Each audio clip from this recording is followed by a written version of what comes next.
नमस्कार, आदाब। Crime petrol सतर्क के आज के एपिसोड में मैं अनूप सोनी आप सबका स्वागत करता हूं। इंदौर की पुलिस एक ऐसी अमानवीय घटना से रूबरू हुई कि जिसने जनता के साथ साथ उनका भी दिल दहला दिया। उनके सामने एक ऐसा केस आ गया जो ना सिर्फ एक पहेली बन गया बल्कि एक बड़ी चुनौती भी।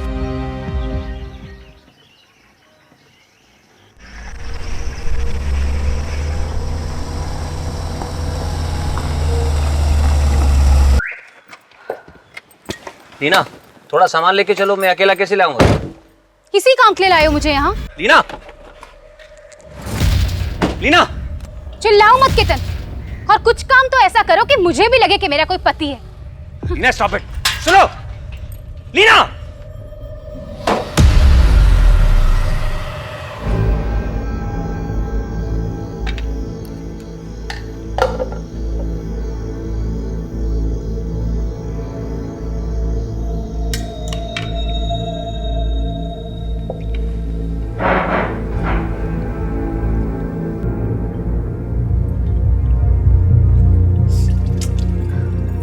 केतन, वॉश बेसिन में से पानी नहीं जा रहा है, लगता है चौक हो गया है। आके देखो ना। तुम्हें दिखाई नहीं दे रहा मैं खाना खा रहा हूँ? तुम्हें ज्यादा परेशानी है तो खुद ठीक कर लो, मेरे पीछे मत पड़ो। 2 वक्त चैन से खाना भी नहीं खाने देते। अरे खाओ, जी भर के खाओ, मैं तो कह रही हूँ सुबह तक खाते रहो।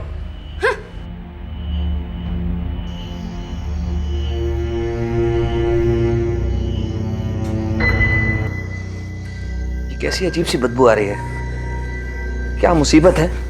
चैन से सो भी नहीं सकते।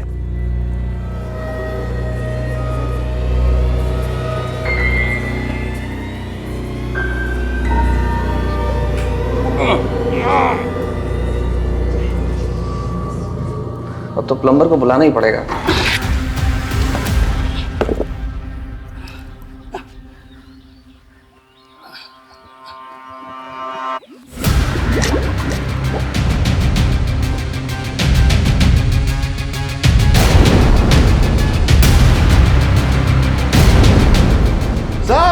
साहब जल्दी है साहब।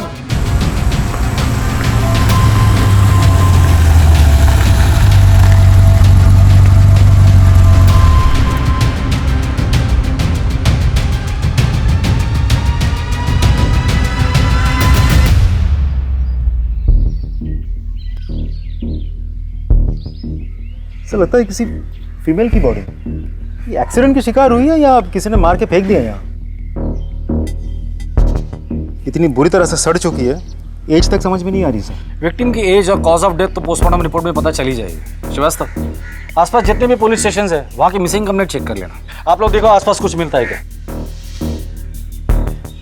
श्रीवास्तव सर, यहाँ तक पहुँचने का एक ही रास्ता है, हाईवे। रंजन, यहाँ से लेके हाईवे तक जितने भी सीसीटीवी कैमरास है पिछले कुछ हफ्तों की फुटेज मंगवा लो। सर, आपके इस फार्म हाउस पे आपके सिवा और भी कोई आता जाता है? सर, मैं और मेरे कुछ खास दोस्त, बट बहुत रेयरली। ज्यादातर तो ये फार्म हाउस खाली पड़ा रहता है सर। तो फिर ये औरत यहाँ कैसे पहुंची? तो कौन है ये? ये कौन है? सर, ये मनोहर, यहाँ का केयर टेकर। इस औरत को जानते हो? इसकी लाश यहाँ कैसे आई? केतन जी, आप बात करने से मना कर रखा है। अगर ऐसा ही है तो बता दीजिए हमें। सर, आप हमारा यकीन कीजिए सर, हम कुछ भी नहीं जानते इस बारे में। श्रीवास्तव, लेके चलो इसे। सर, मैंने कुछ भी नहीं किया सर। आप आइए हमारे साथ।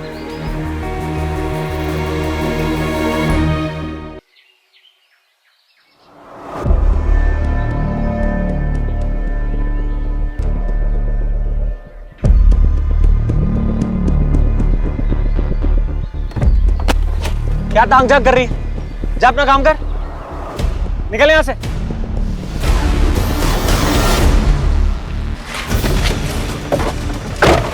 पूरा मूड खराब करके रख दिया इसने।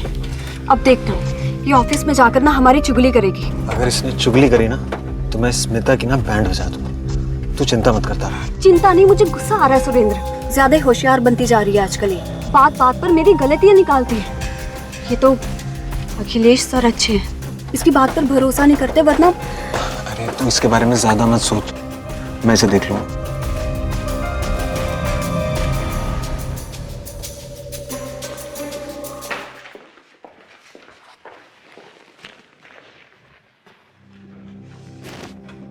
देख स्मिता, यहाँ किसी के साथ भी चुगली करने की हिम्मत मत करना। Yes sir.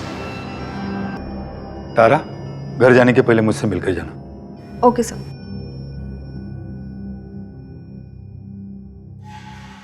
सभी देशवासियों को जनता कर्फ्यू का पालन करना है। इस जनता कर्फ्यू के दरमियान हेलो। सभी नागरिक अच्छा घरों से बाहर न निकलें, ठीक है, मैं अभी आती हूँ। न सड़क पे जाएं, डियर वाइफ, न मोहल्ले न्यूज नहीं में, सुनी? सोसाइटी में। घर से बाहर कोई नहीं जा सकता। पतिदेव, ऑफिस का काम है, मुझे जाना होगा। पागल हो गई? बाहर जनता कर्फ्यू लगा हुआ है। मुझे जरूरी काम है, समझो बात को। की सफलता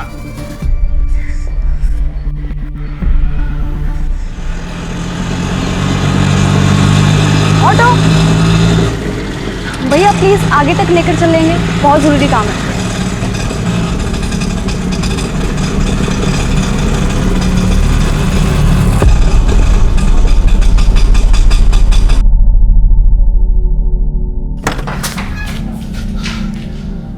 तुम यहाँ क्या कर रहे हो? बड़ा शौक है ना तुझे तारा की जासूसी करने का। चल बता, आज जनता कर्फ्यू के दिन तारा ऑफिस क्यों गई थी? सुरेंद्र देखो, तुम जाके अपनी बीवी से पूछो ना। और हाँ, एक बात कान खोल के सुन लो, दोबारा मेरे घर पे ये शराब पी के मत आना। देख लूंगा मैं तुझे। हाँ हाँ ठीक है, देख लूंगा तुझे, जाओ मैं यहाँ बता।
क्या यही वो जानवरनुमा इंसान था जो अपने जुनून के कारण उस जिंदगी को खत्म कर रहा था? पुलिस को भी इन्हीं सारे सवालों के जवाब चाहिए थे और इन्हीं जवाबों को ढूंढने की पहली कड़ी के रूप में पुलिस केतन को इंटेरोगेट कर रही थी। मुझे कुछ नहीं पता। लेकिन हमें पता है कि तुझे बहुत कुछ पता है। सर मेरा यकीन करिए सर, मुझे कुछ नहीं पता सर। मुझे यकीन सिर्फ इन दोनों पर है। अगर ये दोनों अपने पर आ जाए ना तो मुर्दों से भी सच उगलवा लेते हैं। तू तो अभी जिंदा है। चल बोल। मुझे एक बात याद आ गई सर। बड़ी जल्दी याद आया तुझे? मेरे फार्म हाउस पे एक कुक भी काम करता था सर, निसार। वो फार्म हाउस पे अपनी बीवी के साथ रहता था। नाम क्या था? उमंग, उसकी पत्नी का नाम। फिर कुछ महीने पहले निसार, मनोहर, छोड़ो छोड़ो। क्या हुआ? क्यों कुत्तों की तरह लड़ रहे हो? साहब ये मेरी बीबी को छेड़ता है। नहीं साहब, झूठ बोल रहा है ये। निसार तुम जाओ यहाँ से, मैं बात करता हूँ। निकलो तुम से, चलो। साहब तेरे को कितनी बार मैंने मना किया उससे मत उलझा कर। साहब मैंने कुछ नहीं किया साहब। जा यहाँ से। बहुत नैन मटक्का करती है। आशिकी का भूत सवार है तेरे सिर पे। छोड़ से। क्या पागलपन है ये? साहब देखिए, आपने मनोहर को छोड़ने को कहा, मैंने उसे छोड़ दिया। लेकिन ये मेरी बीवी है, इसे मारूं कूटू कुछ भी करो, आप बीच में मत पड़िए। बस सर, वो दिन है और आज का दिन है। निसार अपनी पत्नी के साथ कभी फार्म हाउस वापस नहीं आया। मैंने उसको बहुत ढूंढने की कोशिश की सर, लेकिन वो मिला ही नहीं। कब की बात है ये? सर 3 महीने हो गए शायद। हाँ डॉक्टर साहब, ठीक है, हम लोग आ रहे हैं हॉस्पिटल। जब तक फॉरेंसिक की रिपोर्ट नहीं आती इसे यही रहने दो। और वो निसार और उमंग पता करो ये लोग कहाँ हैं, और केयर टेकर मनोहर इंटरोगेशन के लिए लेकर आओ। तब तक हम लोग हॉस्पिटल होकर आते हैं। Sir hello. तो डॉक्टर साहब रिपोर्ट्स रेडी है? सर बॉडी की कंडीशन बहुत खराब हो चुकी है, हमें थोड़ा और टाइम लगेगा फर्दर इन्वेस्टिगेशन के लिए। ठीक है, लेकिन हो सके तो जल्द से जल्द कीजिए, क्योंकि आपको जितना वक्त लगेगा उतना ही वक्त क्रिमिनल को मिलेगा सबूत के साथ छेड़छाड़ करने के लिए। मेरे स्टाफ को घर गए हुए 2 हफ्ते हो गए हैं। बट डोंट वरी, आप हमारी इनिशियल फाइंडिंग्स के ऊपर आपकी इन्वेस्टिगेशन जारी रखिए। जैसे कि बॉडी में मल्टीपल कट्स है जिसके कारण हेवी ब्लड लॉस हुआ है। मरने वाले की उम्र 25 या 26 साल होगी। उसकी स्कल भी बहुत बुरी तरह से टूट चुकी है। उसे गला घोट कर मारा गया है। सर पर भी बहुत सारे निशान हैं। लगता है किसी बड़े पत्थर से मारा है। और हाँ, सबसे बड़ी शॉकिंग बात, इस बॉडी से हार्ट, लंग और लिवर गायब है। और यहाँ रिब केज की हड्डियों पर किसी इंसान के दांतों के निशान हैं। डॉक्टर साहब, क्या बॉडी के चेहरे से जो स्कल है उससे हम उसका चेहरा बना सकते हैं? I will try my level best. Thank you. इंसान के दांतों के निशान? श्रीवास्तव, कहीं ये अपराधी कोई नरभक्षी तो नहीं है? कि जिस तरह से पुलिस के सामने पोस्टमार्टम की रिपोर्ट आई थी और उन्हें ये पता चला था कि महिला के शरीर के कुछ अंग गायब हैं, तो पुलिस के लिए ये एक शॉकिंग न्यूज थी। क्या उनका सामना एक नरभक्षी से होने वाला था? सर, हमें फार्म हाउस से कुछ दूरी पर एक सीसीटीवी मिला है। उसमें कार दिखाई दे रही है। उसका नंबर है MP0932JK। ठीक है, आरटीओ से ओनर का पता निकालो। जी सर। MP0932JK।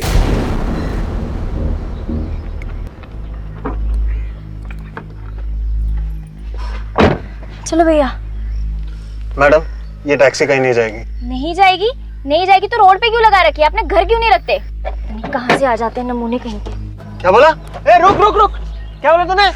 नमूने? क्या बोला? हाँ, रुक।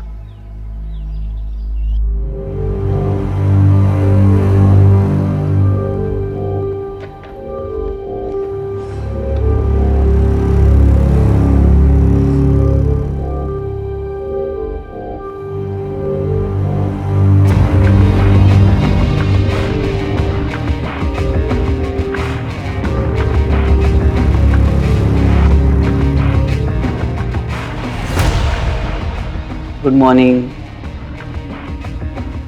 नए आए हैं आप? कौन हो तुम? मैडम, मैं विश्वास, अखिलेश सर का ड्राइवर हूँ। मैडम, ये क्या हुआ मैडम आपके हाथ को? दिखाइए, मैं बाम लगा देता हूँ। पीछे हटो, मैं खुद कर लूंगी। मैडम, लगा देते ना बाम।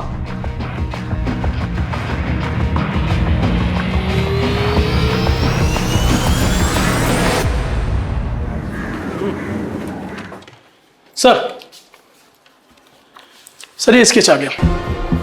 सर, ये हमने विक्टिम का 3/4 फेस बनाने की पूरी कोशिश की है, क्योंकि उसका जो ब्रोन स्ट्रक्चर था उसके हिसाब से इतना ही मैच हो पाया है। ठीक है, जाइए। सर, एक इन्फॉर्मेशन है सर। बोलो। सीसीटीवी फुटेज में हमें जो गाड़ी दिखी थी, उस गाड़ी की डिटेल्स मिल गई है।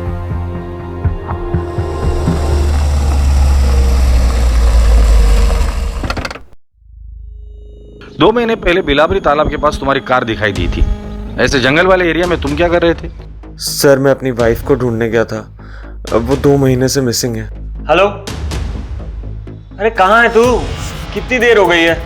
मैं आ रही हूँ सुरेंद्र। मैं ये मुन्ना चिकन के सामने हूँ, मेन रोड पे। अच्छा ठीक है। ये बिलावली तालाब के पास। Hello hello Surendra. Hello. Sir, फिर उसका फोन कट गया। उसके बाद उसका कॉल आया ही नहीं। फिर मैंने भी कॉल ट्राई किया उसको, तो फोन लगा ही नहीं। फिर थोड़ी देर बाद मैं खुद वहाँ गया, पर वो वहाँ नहीं थी। आज भी मैं वहाँ जाता रहता हूँ। बीवी की फोटो है तुम्हारे पास?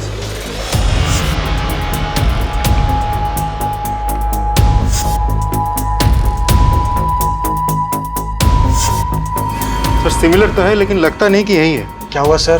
दरअसल उस तालाब के पास हमें एक औरत की लाश मिली है। सर, मेरी बीवी तारा सिर्फ गायब हुई है।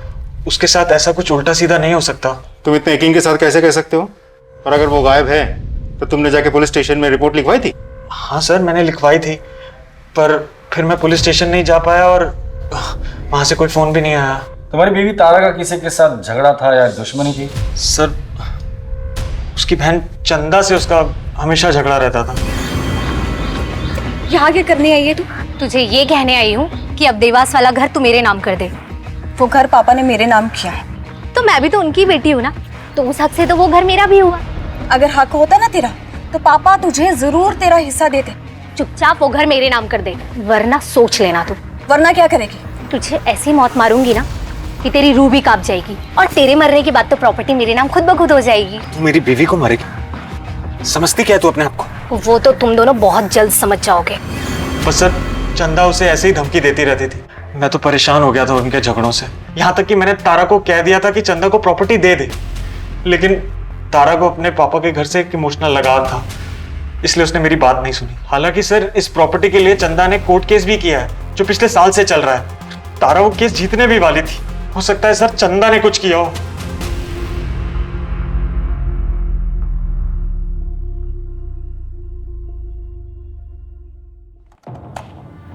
सर तारा के घर से लेकर ऑफिस तक हमने सारा सीसीटीवी फुटेज निकाल लिया है, लेकिन कुछ खास हाथ नहीं लगा। लेकिन हाँ, एक फुटेज है जहां तारा किसी गाड़ी में बैठी हुई दिखाई दे रही है। अब क्योंकि अंधेरा है तो विजुअल क्लियर नहीं है सर।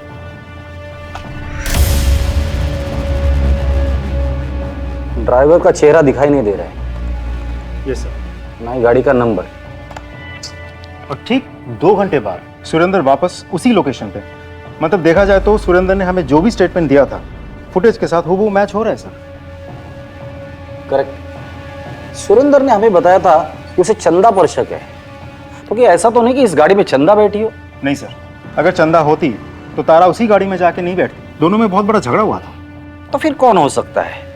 क्योंकि तारा अपनी मर्जी से उस गाड़ी में बैठी है, इसका मतलब गाड़ी के अंदर जो कोई भी था तारा उसे अच्छे से जानती थी।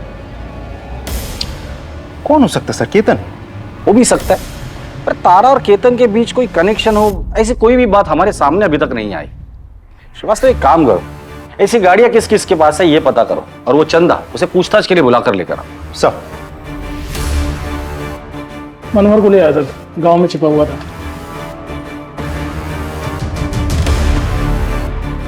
बोल मनोहर।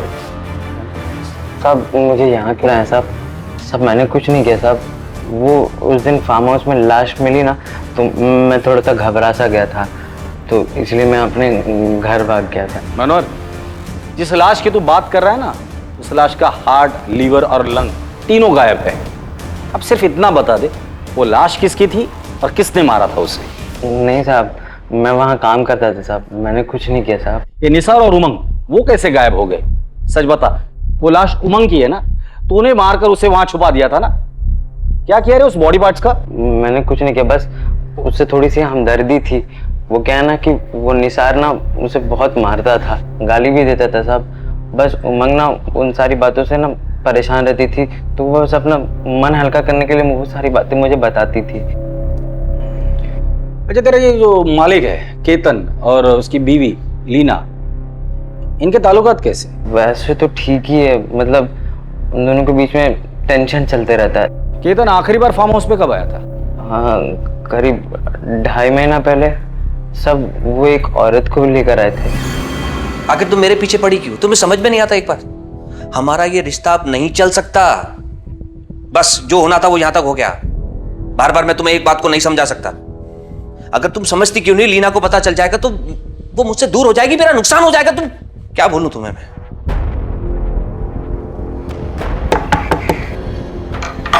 सभी जाओ जाओ। सब लीना मैडम के साथ वही औरत आई थी जो केतन सेठ के साथ आई थी। केतन, बहुत सच छुपा के रखा है तूने हमसे। चल अब ये बता, 2.5 महीने पहले तेरे साथ जो औरत यहाँ आई थी, कौन थी वो? सर वो मेरी फ्रेंड रीमा थी सर। मेरा फार्म हाउस खरीदना चाहती थी, इसलिए मेरे साथ थी। और अब वो कहाँ है? पता नहीं सर, हमारी डील होने वाली थी, फिर बात बनी नहीं। एक्चुअली काफी टाइम से मैं अपनी फ्रेंड रीमा सहानी के टच में नहीं हूँ सर। सुना है किसी स्कॉलरशिप के बाद वो कोई यूनिवर्सिटी चली गई है, मगर हाँ कुछ महीनों पहले तक वो हमारे फार्म हाउस के प्लांट में बहुत इंटरेस्टेड थी। कोई बोटेनिकल रिसर्च कर रही थी शायद। आई एम श्योर केतन ने कुछ किया होगा। इस श्योरिटी की वजह? रीमा मिली तो मुझे इग्नोर करने लगा था, और आई एम श्योर कोई और मिली होगी, इसीलिए उसे रास्ते से हटा दिया। ये सब ब्लडी कैसेनोवा 2.5 महीने पहले रीमा को लेकर आया था सर वो यहाँ। आप अपने पति पर नजर रखती थी? रखनी पड़ती है सर। और उस नजर का नाम मनोहर था? जी नहीं, मैंने एक प्राइवेट डिटेक्टिव हायर किया था, उसी ने मुझे ये सब कुछ बताया। वैसे आपकी पूछताछ पूरी हो गई हो तो क्या मैं जा सकती हूँ? जा सकती है, लेकिन हमारे परमिशन के बगैर शहर छोड़कर मत जाइए। जरूरत पड़ेगी तो दोबारा बुला लूंगा। सर केतन और लीना दोनों के पास ही रीमा को हटाने का मोटिव था। मुझे तो लगता है इन दोनों में से किसी ने रीमा को मारा होगा। नहीं श्रीवास्तव, 3 औरतें गायब हुई है, उमंग, रीमा और तारा, और लाश हमें सिर्फ एक औरत की मिली और मुझे लगता है वो शायद तारा की है। तो क्या सर उन दोनों का भी खून हुआ है और उसमें भी यही 2 इन्वॉल्व है? लेकिन सर मोटिव क्या हो सकता है? पता नहीं सर, सब कुछ बहुत उलझ सा गया है। श्रीवास्तव, यही उलझन तो हमें सुलझानी है। हमें बस उस एक सिरे की तलाश है जो हमें कातिल तक लेकर जाएगा, और वही सिरा हमें दिखाई नहीं दे रहा है। उस चंदा को बुला कर लाओ। साहब, मेरी बहन तारा तो मिसिंग थी, फिर उसकी लाश। जता तो ऐसे रही हो जैसे बहन गायब होने का बहुत बड़ा दुख हुआ है तुम्हें। हाँ साहब, इसीलिए तो मैंने उसकी मिसिंग कंप्लेंट कराई थी, ना कि उसके पति सुरेंद्र ने। मिसिंग कंप्लेंट तुमने लिखवाई थी? हाँ सर, ये देखिए मेरे पास उसकी कॉपी भी है। इसमें नाम तो तारा सेंगल का है। हाँ साहब, ये उसका शादी से पहले का नाम है।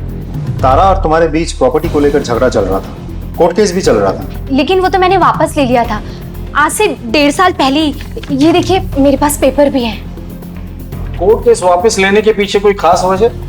साहब, वजह बस इतनी थी कि कुछ भी हो, सारी प्रॉपर्टी तारा के बेटे अक्षय के नाम ही होनी थी, और अक्षय मेरे लिए मेरे बेटे जैसा ही है। मतलब ये कि मैं कभी मां नहीं बन सकती, और अक्षय ही मेरे लिए मेरा सब कुछ है। ये तारा और सुरेंद्र के बीच रिश्ता कैसा था? वैसे तो वो दिल का बहुत अच्छा है, लेकिन अगर उसकी सटक जाए ना तो वो शैतानों का भी बाप बन जाता है साहब। हे भगवान, ये इंसान है या शैतान? कैसे जानवरों की तरह काटा है तुझे। एक ढेला भर तो कमाता नहीं था साहब, और नए नए बिजनेस के लिए तारा से पैसा मांगता रहता था, और अगर वो नहीं देती थी साहब तो फिर वही मारपीट करना उसके साथ। ये तारा का बेटा अक्षय इस वक्त कहाँ है? तुम्हारे साथ है? नहीं साहब, वो बोर्डिंग स्कूल में है। तारा से आखिरी बार कब मिली थी तुम? उसके गायब होने से कुछ दिन पहले मिले थे हम लोग, लेकिन जब मैंने सुरेंद्र से इस बारे में पूछा तो उसने कोई जवाब नहीं दिया। ये सुरेंद्र और तारा का रिश्ता कैसा था? हाँ साहब, सुरेंद्र तारा से प्यार तो बहुत करता था। चल रहे बहुत दर्द हो रहा है मुझे। अरे कुछ नहीं होता, जरा सी चोट है। अरे मजनू, कहाँ चल दिए भाई? अपनी लैला का इलाज करवाने। तू क्यों खून जला रहा है बे? सुरेंद्र ने तारा के गायब होने के बारे में कुछ बताया था? हाँ साहब, सुरेंद्र कह रहा था कि उसने तारा को खोजने की बहुत कोशिश की, लेकिन वो मिली नहीं। उसके चक्कर में सर दिन रात दारू पीने लग गया। सर कुछ दिन पहले ना आया था मेरे पास ही, और कह रहा था कि 10 दिन की छुट्टी पे जा रहा है, और हंसने लगा। वो सर ऐसी बात बोली कि मेरे को भी हंसी आ गई। उसने ऐसा भी क्या बोला था?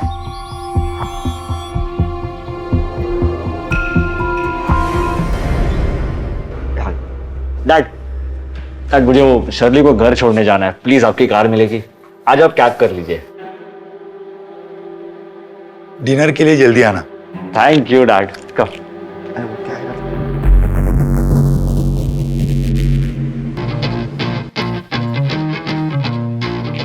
मीना, थोड़ा वॉल्यूम तो कम करो। नहीं होगा बंद, इसको सुनने से शांति मिलती। शांति खामोशी में मिलती। नहीं होगा बंद, और आपको जहां शांति मिलती है ना, आप वहां जाइए। और तुम जहानुम में जाओ, देखता हूं मुझे कहां शांति मिलती है।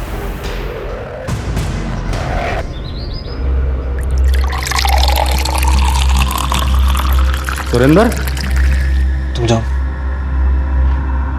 सर, आप यहाँ कुछ काम था? हाँ, तुम्हारी बीवी गायब होने के बाद तुम बहुत गम में थे ना, तो सोचा मिलकर थोड़ा गम बांट लेते हैं तुम्हारा। श्रीवास्तव, देखो बेचारा कितने गम में है। बीवी को जाकर 1 महीना नहीं हुआ और तुमने दूसरी शादी भी कर ली। सर वो मैं अकेला नहीं रह सकता। नाम क्या है इसका? तारा।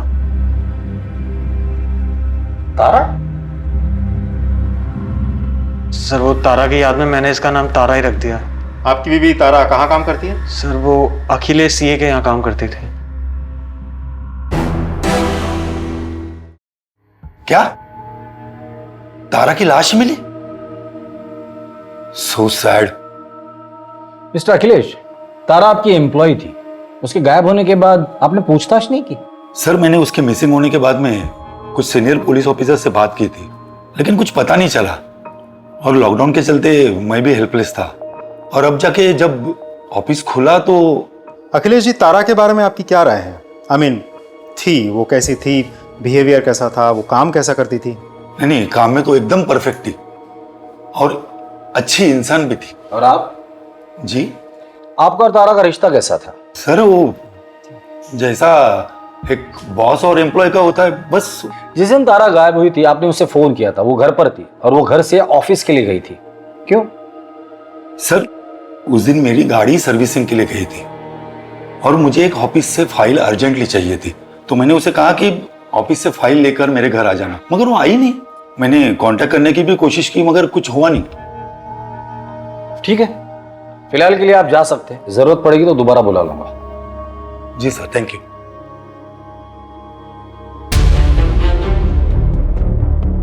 सर एक बात मुझे समझ में नहीं आई, वो फाइल इतनी भी क्या अर्जेंट थी कि अखिलेश ने तारा को जनता कर्फ्यू के दिन ऑफिस भेजा था? हाँ सर, जब वो ऑफिस से काम खत्म करके घर जा चुका था, फिर उसे अचानक से फाइल की याद क्यों आई? बात किसी फाइल की है ही नहीं, इस अखिलेश ने हमें आधी कहानी बताई है, बात कुछ और ही है। Extra marital affair sir? हो सकता है। हाँ, लेकिन इंसान के दांतों के निशान भी तो हमें बॉडी पे मिले थे, उसका क्या? और एक्स्ट्रा मैरिटल अफेयर के साथ नरबख्शी का क्या कनेक्शन हो सकता है? बहुत ही स्ट्रेंज केस है सर। अखिलेश के ऑफिस और घर के आसपास उसके बारे में पूछताछ करो और उसका वो ड्राइवर उठाकर लेकर आओ उसे, वो जरूर कुछ ना कुछ तो जानता होगा जिससे हमें इस केस की लीड मिल जाएगी।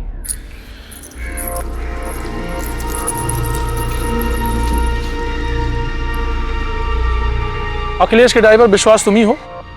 जी साहब। सर विश्वास,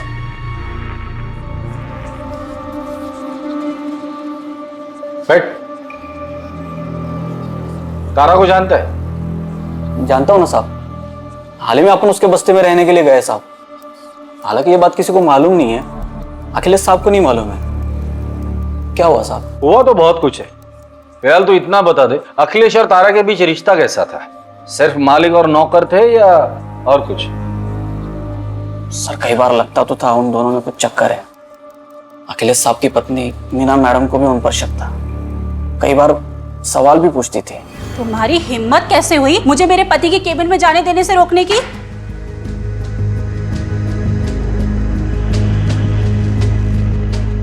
ऐसे कौन से काम में बिजी थे कि आपका प्यून मुझे अंदर आने से रोक रहा था? क्या चल रहा है इस ऑफिस में? बहुत गुस्सा करती थी साहब, उस दिन फोन पर भी वो किसी से बात कर रही थी। अरे भैया कुछ तो उपाय करो। देखो मैं कुछ भी करने को तैयार हूँ, बस ये तारा नाम की बला से ना पीछा छूट जाए। बस मैं इतना चाहती हूँ कि तारा ना इस दुनिया से ही उठ जाए। ठीक है, जाओ तुम।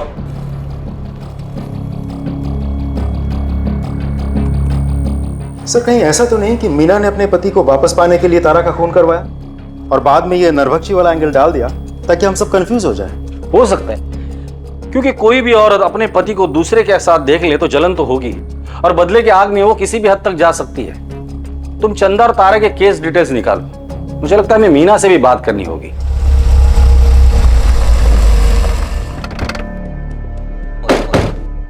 सर अगर मुझे बदला ही लेना होता तो मैं 4 साल इंतजार क्यों करती? मैं उसे उसी टाइम खत्म कर देती जब मुझे पता चला था कि मेरे पति का चक्कर उस तारा से चल रहा है। और वैसे भी मेरे पति को क्या फर्क पड़ता है, उसे तो अपने ऑफिस में रोज खूबसूरत जवान लड़की चाहिए। तारा नहीं तो और कोई सही, लेकिन हाँ मैं उस तारा से नफरत जरूर करती थी। ठीक है, जरूरत पड़ेगी तो दोबारा आएंगे। हाँ श्रीवास्तव बोलो। सर केस के बारे में चंदा ने झूठ बोला है, वो केस अभी भी ओपन है और कोर्ट में चल भी रहा है। और सबसे इंटरेस्टिंग इन्फॉर्मेशन तो ये है कि इन दिनों चंदा जिसके साथ रह रही है वो कोई और नहीं बल्कि विश्वास है, अखिलेश का ड्राइवर। उठाकर लेकर आओ दोनों को।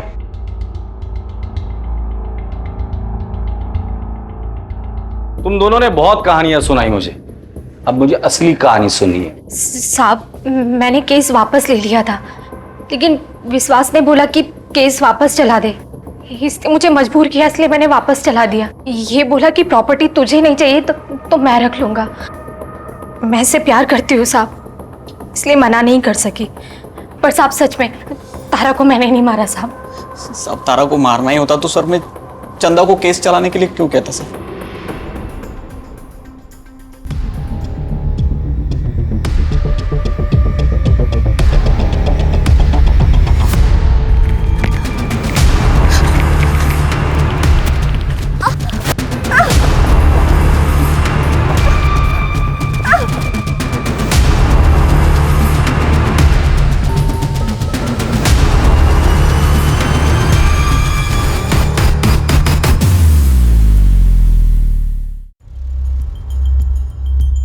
इस केस में कई सस्पेक्ट है।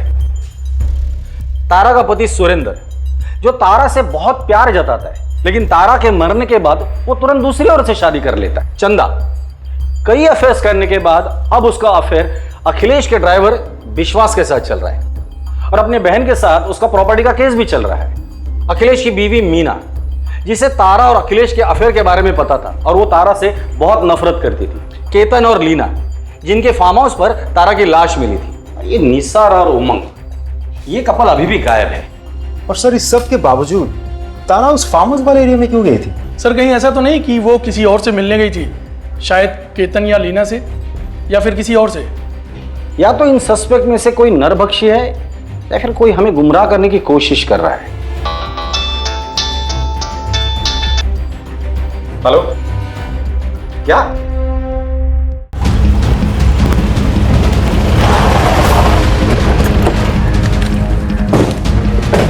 फोन आपने किया था? हाँ सर। बॉडी कहाँ दिखाई?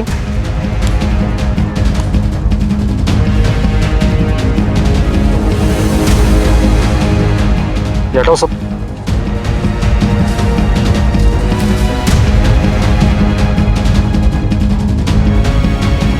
सर इसका चेहरा तो पहचान में ही नहीं आ रहा है। सर, मारने का तरीका देखा आपने? इसे भी बिल्कुल तारा की तरह ही मारा गया है। आस पड़ोस में लोगों से पूछताछ करो, किसी ने कुछ देखा है या नहीं। सर, बॉडी को पोस्टमार्टम के लिए भेज दो।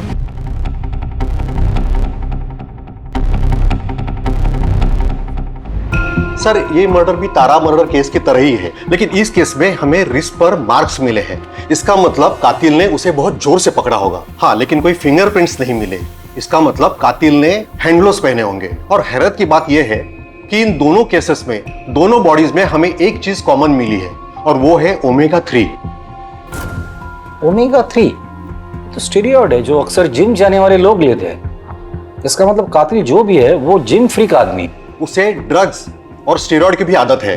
वो अपनी बॉडी बनाने के लिए बहुत सारे अननेचुरल सप्लीमेंट्स और स्टेरॉइड के यूज करता होगा। Thank you very much doctor.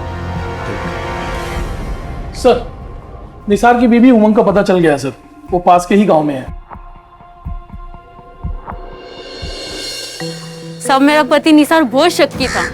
उसके रोज रोज के शक से, उसकी मारपीट से तंग आके मैं ये अनजान गाँव आ गई ताकि कोई मेरे तक पहुंच ना सके, और सब खास करके तो वो निसार। जब तुम फार्म हाउस पे थी तो केतन और लीना के अलावा और कौन आता था फार्म हाउस पर? सब मेम साहब के अलावा उनके खास दोस्त आते थे। और कोई नहीं आता था? और हाँ सर, एक बार जब फार्म हाउस पे कोई नहीं था तब एक आदमी आया था। ये फार्म हाउस किसका है? केतन साहब का। उनकी पत्नी का नाम क्या है? लीना मैडम। एज क्या होगी? लेकिन आप कौन है और ये सब क्यों पूछ रहे हैं? जी शायद मैं उन्हें जानता हूँ। So just confirming. By the way, आपका नाम क्या है? आप भी बहुत खूबसूरत हो, तुम फूल की तरह। लेकिन उसके बाद मैंने उसको कभी नहीं देखा था।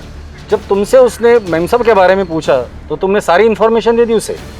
अब वो इतने प्यार से पूछ रहा था साहब, तो मैं मना नहीं कर पाई। लीना जी, हमने सुना है कि कोई था जो आपसे मिलने के लिए बहुत डेस्परेट था। आपसे जान पहचान बढ़ाने के लिए उसने कोशिश भी की थी। कुछ याद आया? नहीं? कोई बात नहीं, मैं लेडी कांस्टेबल को बोल दूंगा, वो आपकी याद ताजा कर देगी। हाँ, थोड़ा सा दर्द होगा लेकिन याद जरूर आ जाएगा। मैं एक आदमी से मिली थी सर, उसे मैंने फार्म हाउस के बारे में बताया था। अब सुनिए। जी कहिए। क्या ये आपका सेल फोन गिर गया? जी नहीं, मेरा सेल फोन तो मेरे पास है। अच्छा, बाय द वे, ये फार्म हाउस आपका है? जी हाँ। बहुत खूबसूरत है। Thank you. बिल्कुल आप ही की तरह। वो bye the way, I am Suraj. If you don't mind, क्या मैं एक दो पल आपके साथ चल सकता हूँ? वो क्या है ना कि मैं यहाँ पे नया आया हूँ, तो I am looking for a good company. उसके बाद हम 2 बार और मिले। कमाल है लीना जी, आप ऐसे किसी भी अजनबी के साथ। एक्चुअली सर, मैं अपनी मैरिड लाइफ में खुश नहीं थी, और इनके बारे में मैं आपको बता चुकी हूँ। वो आदमी बहुत ही इम्प्रेसिव था, और किसी से 2 पल हंसकर बात करने की खुशी को मैं रेसिस्ट नहीं कर पाई। बट कुछ दिनों बाद हम लोग फार्म हाउस से चले गए थे। मैं अपने काम में बिजी हो गई, और उसके बाद मैं उससे कभी नहीं मिली। नंबर है उसका? जी नहीं। चेहरा तो याद होगा। श्वेता, स्केच आर्टिस्ट को बुला, उसका स्केच बनाने में हमारी मदद कीजिए। जाइए।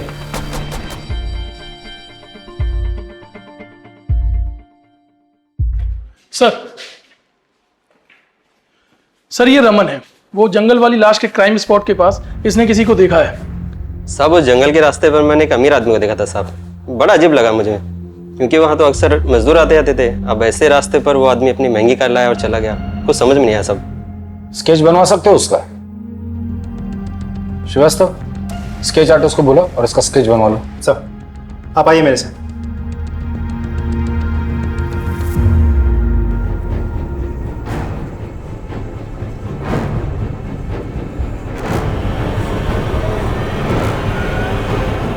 तीनों स्केच तो एक ही आदमी के हैं। ये तो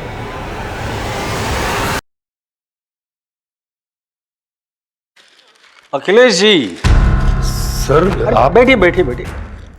यहीं से गुजर रहा था, सोचा आपसे मिलकर चला जाओ। अरे कहाँ ये घास फूस खा रहे हैं आप?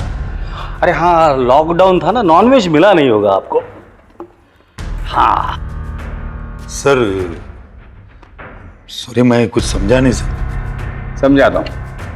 अखिलेश जी, आपने हमें बताया कि आपने तारा को ऑफिस भेजा था फाइल लेने के लिए, क्योंकि आपकी गाड़ी सर्विसिंग के लिए गई थी। और आपने ये नहीं बताया कि आप गाड़ी सर्विसिंग से वापस लेकर भी आए थे। अखिलेश जी, शर्ली कहाँ है? और उसका बॉयफ्रेंड, मतलब आपका बेटा, वो कहाँ है? बेटा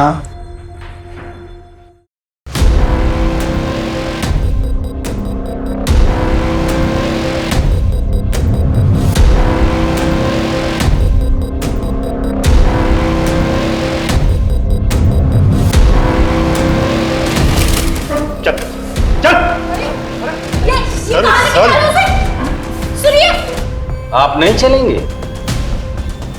चलो। सॉरी साहब, मैं अपने बेटे को बचाने की कोशिश कर रहा था। ऐसे बेटे को बचाने से अच्छा ये होता कि इसे हमारे पास लेकर आते।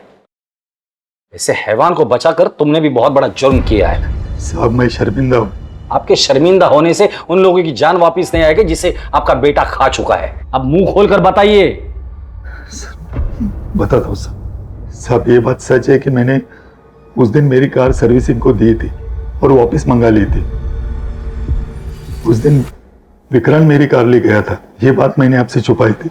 मगर जब विक्रांत रात को देरी से घर आया और तारा भी फाइल लेकर नहीं आई, तब मुझे लगा कुछ तो गलत है। अखिलेश जी, जो इसने किया है ना, उसे गलती नहीं कहते, हैवानियत कहते हैं। अब तू मुंह खोलेगा?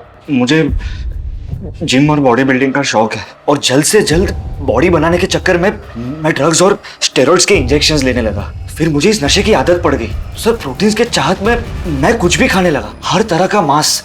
मुझे किसी ने कहा कि इंसान के मांस पे सबसे ज्यादा ताकत होती है, इसलिए ये सब ढूंढने के लिए मैं बाहर जाने लगा, लेकिन मुझे कुछ नहीं मिला। लेकिन उस दिन मुझे तारा मिली।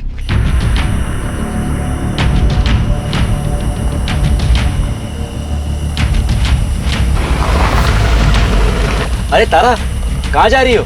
आपके घर जा रही हूँ, ये फाइल आपके पापा ने मंगवाई है। आओ बैठ जाओ, मैं घर ही जा रहा हूँ, तुम्हें छोड़ देता हूँ। ओके। वो जैसे ही गाड़ी में बैठी, पता नहीं मैं आउट ऑफ कंट्रोल हो गया और उसे फार्म हाउस की तरफ ले जाने लगा, लेकिन उसने ऐतराज किया। ये आप कौन से रास्ते से जा रहे हैं सर? ये रूट गलत है। नहीं, सही रास्ता है, मैं काफी बार इस रास्ते से गया हूँ, डोंट वरी। नहीं सर, देखिए मुझे ना कुछ भी ठीक नहीं लग रहा है। आप मुझे यहीं छोड़ दीजिए, मैं घर खुद चली जाऊंगी। प्लीज आप गाड़ी रोकिए, और ये फाइल आप अपने पापा को खुद ही दे दीजिए।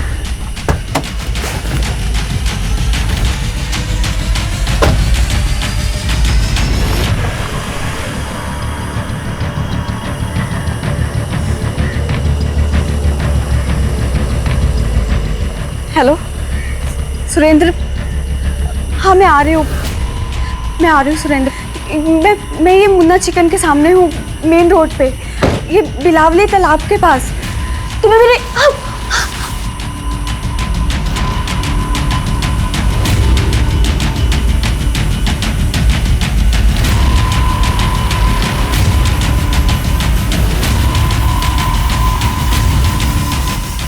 मेरे सर पर पागलपन सवार था सर। मुझे कुछ भी करके प्रोटीन्स चाहिए था।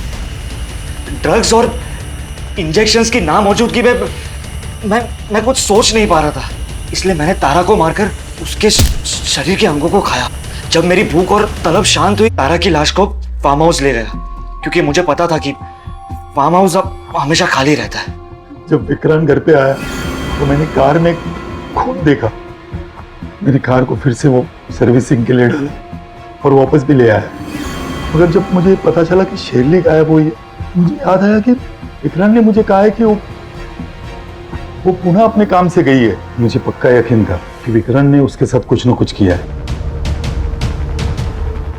मैं उससे प्यार करता था सर, पर उस दिन मुझे उसके शरीर में अपनी गर्लफ्रेंड की नहीं, इंसान के मांस की खुशबू आ रही थी। विक्रांत, ये कैसे गाड़ी चला रहे थे तुम ठीक तो हो रहा? विक्रांत, ये क्या कर रहे हो तुम? विक्रांत, तुम्हें क्या हो गया है? विक्रांत, ये ग्लव्स क्यों पहन रहे हो तुम? कुछ बोलो तो सही, ये क्या कर रहे हो तुम? विक्रांत, विक्रांत छोड़ो मुझे।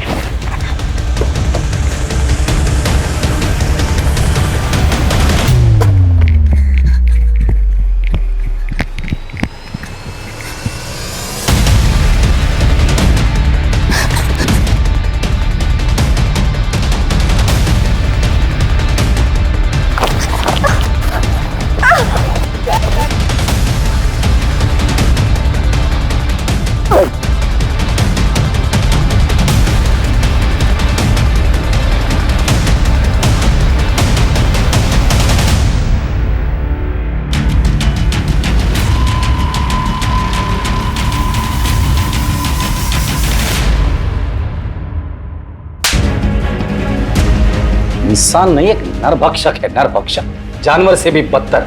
पता है, जब जानवर कोई भी नरभक्षक बनता है तो उसके साथ क्या करते हैं? गोली मारते हैं उसे। तुम्हें जानवर कहना जानवरों का अपमान होगा। इंसानों का मांस खाकर ताकतवर बनना इंसानियत का मजाक उड़ाना है। मैं पूरी कोशिश करूंगा कि तुम्हें जल्द से जल्द फांसी हो जाए, और अखिलेश तुम्हें भी, क्योंकि एक हैवान को बचाने की तुमने पूरी की पूरी कोशिश की है।